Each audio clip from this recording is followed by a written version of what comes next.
Hello বন্ধুরা, আমি মেহেক মাহিয়া মেহেক চ্যানেলে আপনাদের অনেক স্বাগত।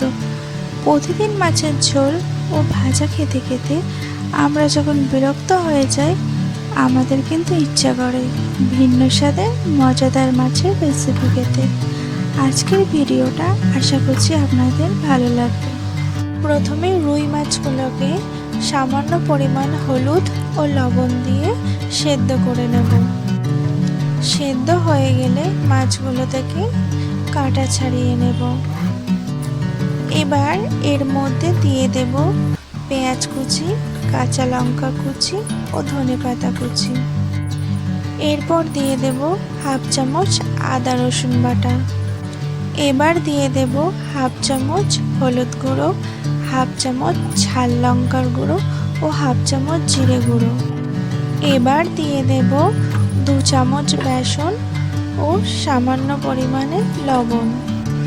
এবার হাতের সাহায্যে মাছগুলিকে ভালো করে চটকে মেখে নেব। এবার কড়াইয়ে পরিমাণ মতো তেল দিয়ে দেব। তেলটা গরম হয়ে গেলে কাবাবগুলোকে উল্টে পাল্টে লালচে করে ভেজে তুলে নেব।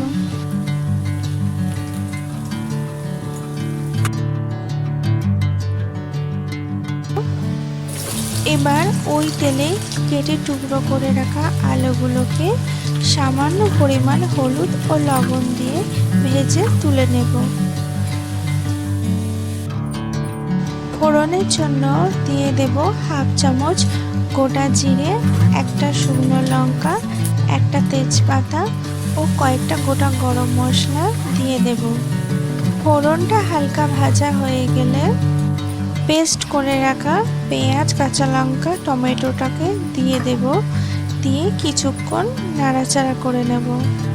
এরপর দিয়ে দেব হাফ চামচ হলুদ গুঁড়ো, হাফ চামচ লঙ্কার গুঁড়ো ও হাফ চামচ জিরে গুঁড়ো ও আদা রসুন বাটা দিয়ে আরও কিছুক্ষণ নাড়াচাড়া করে নেব।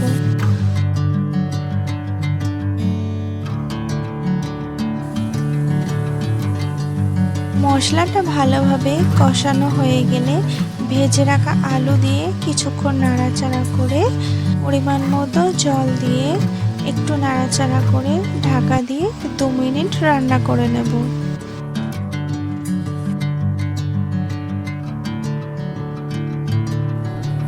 ঝোল ফুটে উঠলে ভেজে রাখা কাবাব ও উপর থেকে সামান্য ধনেপাতা কুচি দিয়ে আরও 2 মিনিট রান্না করে নিলেই রেডি রুই মাছের কোপ্তা কারি। আশা করছি আপনাদের কাছে আমার ভিডিওটি ভালো লেগেছে। ভালো লেগে থাকলে ভিডিওটিতে লাইক করে দিতে পারেন, এর সাথে চ্যানেলটি সাবস্ক্রাইবও করে নিতে পারেন।